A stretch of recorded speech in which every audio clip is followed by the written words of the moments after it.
resilience across the country. Yes, Shreya. All right, Mehdi, thank you for joining us on the telecast. After fiery exchange over the constitution in Lok Sabha, the Rajya Sabha is also set to hold its own discussion on the constitution today. The debate comes amid escalating tensions over a no confidence motion filed by opposition parties against Vice President and Rajya Sabha Chairman Jagdeep Dhankar. BJP Chief and Union Health Minister JP Nadda will open the discussion at 11 a.m. today when the upper house reconvenes, with Union Minister Amit Shah also slated to respond to it. This comes after Prime Minister Narendra Modi's response in the lower house. Other prominent speakers from the ruling Bharatiya Janata Party include includes Nirmala Sitharaman, who is the Finance Minister, and Hardeep Singh Puri, alongside MPs Sudhanshu Trivedi, Bhupendra Yadav and Brijlal. The debate of the constitution has been a key demand of the opposition during the winter parliament session. So we're seeing that after that constitution debate that took place in Lok Sabha, a heated exchange that took place. Now it's set to take place in Rajya Sabha as well. We have with us my colleague Anand Singh joining us on the telecast. Anand, we're seeing now that various leaders of Bharatiya Janata Party are slated to address this constitution issue and the debate in Rajya Sabha. Yes, the way in which the two-day debate took place in Lok Sabha, now it is the turn of the Rajya Sabha to take on the debate on constitution to come on the adoption of the constitution 75 years ago. So clearly, the BJP has a plan that its leader of the house, that is Union Minister JP Nadda, will initiate the discussion in the upper house, and then several of the key leaders from the BJP, including Union Finance Minister Nirmala Sitharaman, Sudhanshu Trivedi and several others will be joining the debate from the ruling party side, and even Union Home Minister Amit Shah is all set to participate in the debate on the constitution. So looking at the way in which the opposition has been demanding for a debate on several of the issues in parliament, and the opposition also moved a no confidence motion against the Rajya Sabha chairperson, there will be a fiery exchange in the House of Elders later in the day when the House assembles to take the proceedings for the day. And even from the opposition side, if we talk about the key speakers who will be speaking on the constitution, will include Jairam Ramesh and several of the top leaders from the Congress, including leader of opposition Mallikarjun Kharge and several other opposition members, including from the Trinamool Congress, that is Derek O'Brien, and several other leaders. So clearly, the winter session, as of now, for so far, has witnessed a stormy session.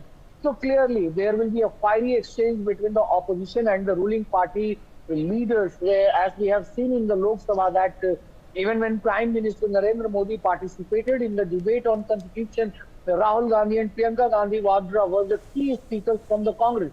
So clearly a similar scene will be witnessed in the Rajya Sabha later in the day. Back to you. Anand, stay with us. We have also with us Himanshu Bhatt, political analyst, joining us on the telecast. Himanshu Bhatt, good morning to you. And before I get into the constitution debate and the whole exchange over it, there's also the fact that a no confidence motion has been filed against Rajya Sabha Chairman and Vice President Jagdeep Dhankar over the fact that the opposition alleges that about his partisan functioning and bias. So this constitution debate comes amid all of this. Well, it comes all of the, amidst all of this no confidence motion is something like impeachment. How do you impeach a vice president when you don't have the numbers? There are ways and means. Opposition also knows that they have no numbers, but still they are doing it. So it's basically a farce. And so far as constitutional debate amidst all these things is something like what we saw what happened in Lok Sabha. How did how Prime Minister tore apart the entire thing and telling opposition in no uncertain terms, telling Congress in no uncertain terms that the plot on democracy which was put by Congress in 75 when they imposed emergency will ever stay with them, forever stay with them. And they are the ones who have been breaching constitution, who have been, breaking the constitution to get things done, right from the initiation. How can they talk of a constitution? They do not respect, because Prime Minister was very clear on we the people. And the opposition, the Congress party, which does not respect the wishes of we the people, how can they be the protectors of constitution? That is what the ruling party does always. The ruling party will be really attacking, in Rajya Sabha too, and I don't foresee anything different in this.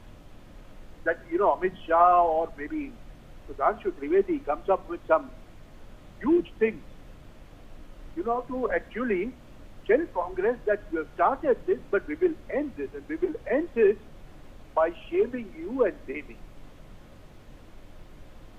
Himanshu, but when we're talking about the constitution debate, we have seen earlier that when it was discussed in the lower house, that various, when it comes to the centre, they raised allegations about emergency and launched a scathing attack on the Gandhi and Nehru family about the treatment and how they disrespect constitution.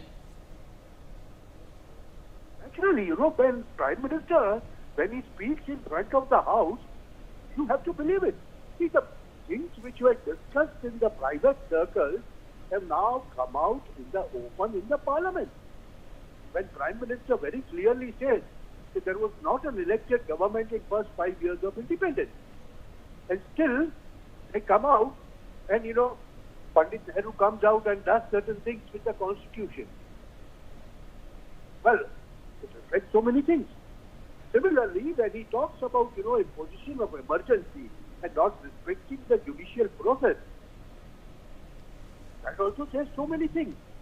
And, this constitution, the debate on constitution needs to be done in a real term, not by taking filthy grounds and not by pretending to know what Mahabharata is.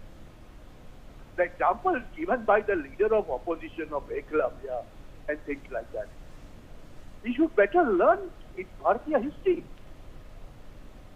Bharat doesn't start, India doesn't start with 1947. He needs to know that. All right, Himanshu, but we also have more developments coming in. Stay with us.